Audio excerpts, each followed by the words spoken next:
Not sure, but hopefully we're rolling. And here's the conversation. Part of the reason I have a hard time taking religion seriously, and it's just a small aspect of it, maybe a few others. When I run into these people that talk about the immorality of what people do with their bodies and whatnot, as far as religion goes, I have a hard time taking it seriously. That this is the creator of the universe and not just someone, writing down what their beliefs were. And you have to think about the reason that their beliefs might be that way. What motivation could they possibly have to think this way? Where am I going with this? Well, it's Freedom Phil, subscribe. Let's get into it. And hey, turn up the video speed. And this is something about when it comes to a lot of Christians. I'm not trying to talk trash about Christians. I'm just saying you just gotta kind of admit, if it's a cosmic being, a divine cosmic being that literally created everything out of nothing, why would they care about something so minute? Or why would they leave such a flaw just so it would piss them off? I mean, doesn't that sound a little human for a second there? And what am I talking about? I was talking to these religious dudes, Jehovah's Witness. I got to give the Jehovah's Witness credit because unlike a lot of religions, they all actually show up in the weirdest places. So props to that. But we were talking and, like I said to him, I ain't got a problem if someone's LGBT or whatever, I don't have a problem with it. They're like, and we're talking, they're like, well, what about what it says in the Bible about, the immorality and all this? And I'm like, well, doesn't that seem a little odd that a cosmic being that created everything, I mean, literally everything, all the complexity, the sun, the moon, the sky, the stars, the ocean, the cosmic waves of time, would be concerned about what hole you put it in? I mean, really, really put that in perspective. You've created all this, and you're an all-knowing, all-thinking, all-seeing being, omnipresent, everywhere, all the time. Literally, you have no choice because you're omnipresent. So you get to see everything in all its dirty details. And you'd be pissed off about something. You could have actually just not allowed this to be a thing, so it wouldn't piss you off. And yet you leave it there. And then people say, well, it's to test us. Well, what type of weirdness is that? If I was a cosmic being, going over the entire universe, I would try to, maybe mitigate things that were just going to annoy me. In fact, if I was that great of a cosmic being, I think I would be beyond annoyance. I'd have such great enlightenment. And this is what they talk about with God. I'd have such great enlightenment that you could even comprehend it. So the concept of being offended by some sort of immorality that other people believe in, talk about, and all this crap, it just strikes me as very human. Very, very human. Much like most of the Bible, it seems very human.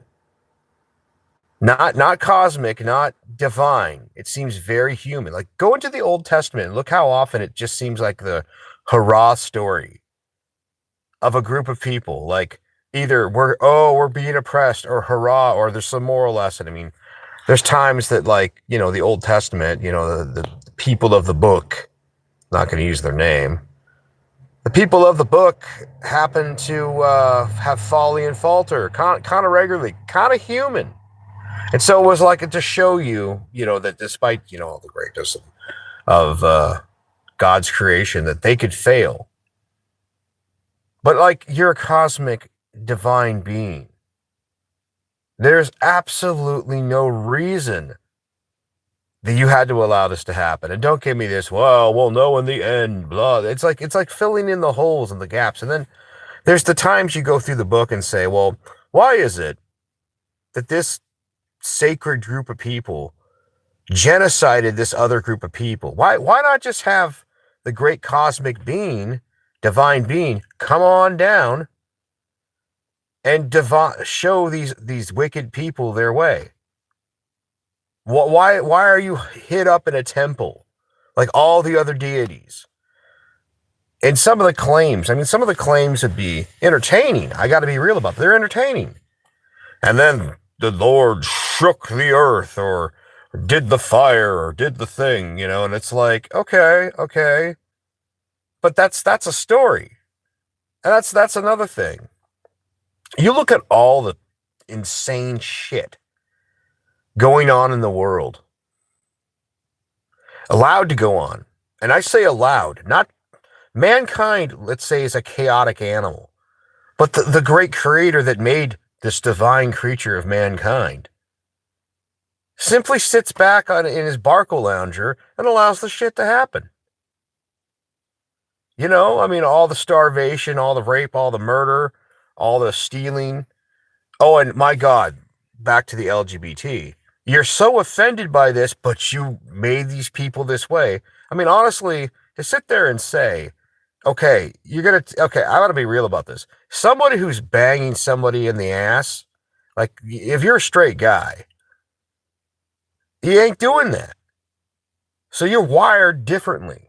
Now, some people could say it's a choice. Some people could say it's, it's funny how the LGBT flip flop on that. It's a choice. It's this. It's fluid. It's whatever. I think sometimes some people, it's a fashion trend, and they're just whatever, bi, middle. I don't know what the fuck you want to call it, but the idea that there's this omnipotent being in the clouds, in the sky, who's so offended by what hole you choose.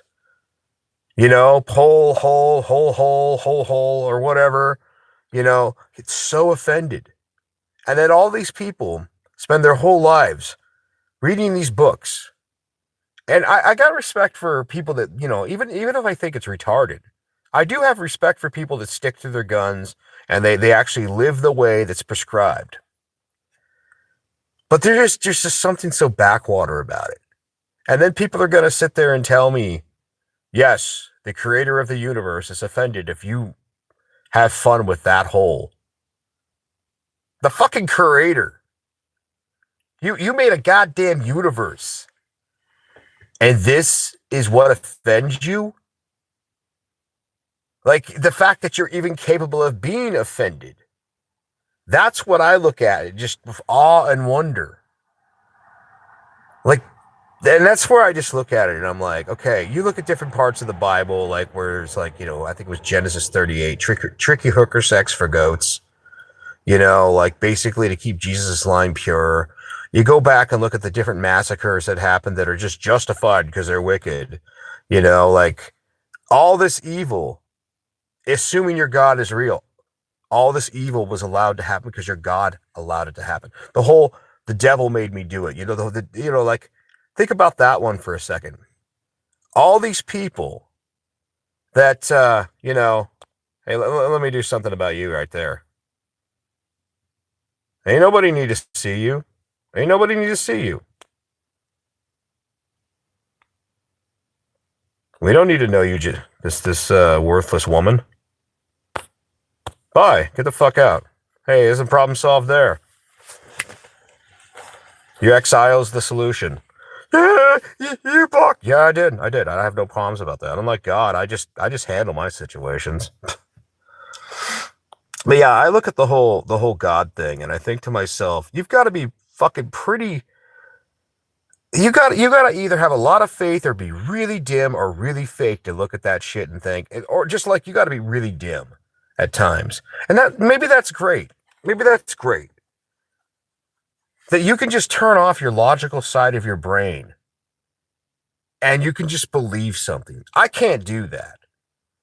I need facts, wisdom, logic. Like, I don't care for the way that science has become pseudo-religious. Like science with the left and the environmentalists, it's kind of become this new pseudo, almost kind of like the scientists are our priests. That's the way it's become. Don't try to fucking lie to me. They sit there and beat you like. Remember back during the whole COVID thing? Trust the science. Trust the science. I'm just saying. When you go back and look at that and you think about it for a second, it's the same type of mentality.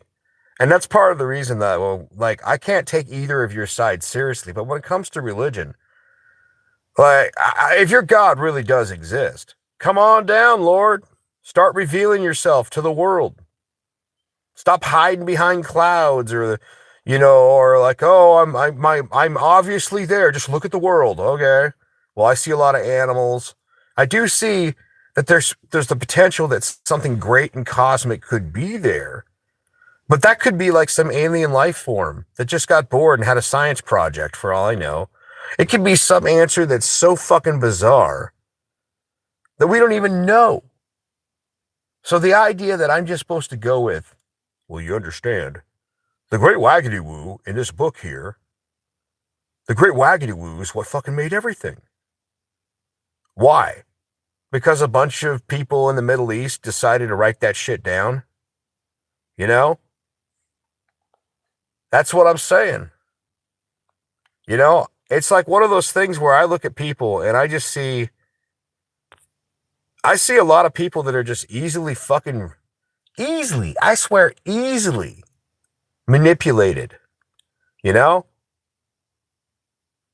And so it's just like, it even comes back to the whole concept of like part of the problem religion has with shame.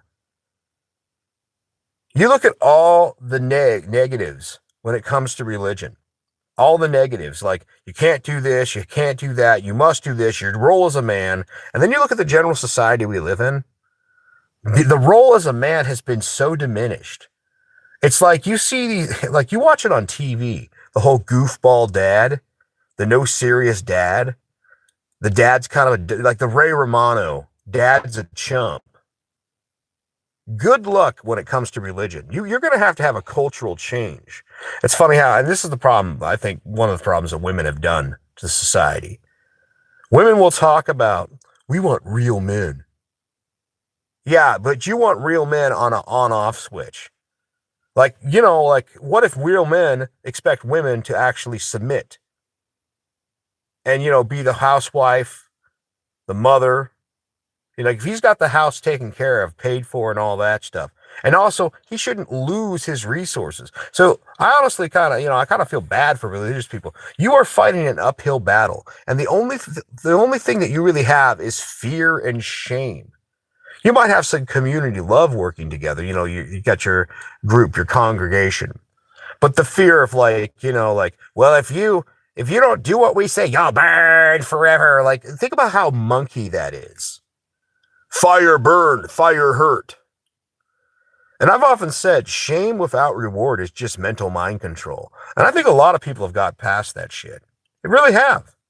They're like, well, if you're not going to, really in life, you can really do little, if anything, against me at this point. So why should I obey your threats? Because that's all it is. Without reward, all your shame is a threat. Or like, no, I'll threaten you, but you got no teeth. Just like a lot of married men in their fucking relationships.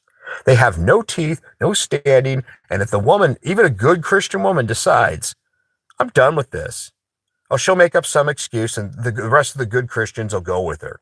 They will. So it's just funny to me how it's like, I kind of feel bad in that respect for Christians because they're playing with a playbook that frankly just doesn't work in the modern age. And I'd come back to this.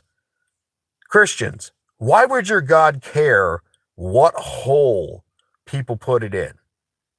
The creator of the universe could make everything, earth, sun, moon, everything that ever happened, cosmic, amounts of time, waves, all this, water. Why would they give a damn? Why would this individual give a damn about what hole someone puts it in? It's a little myopic. And that just strikes me when I look at it as this was clearly written. These books were clearly written by people to use threats and shame to control other people. And that's at the end of the day, that's all there ever was to it. And that's to keep society going. Their society, their tribe. And if you just think about it from, it's just basic low-level mind control to keep society going, religion makes so much more sense. It doesn't make sense as far as being logical, but it makes sense why people do it. Anyways, take it easy.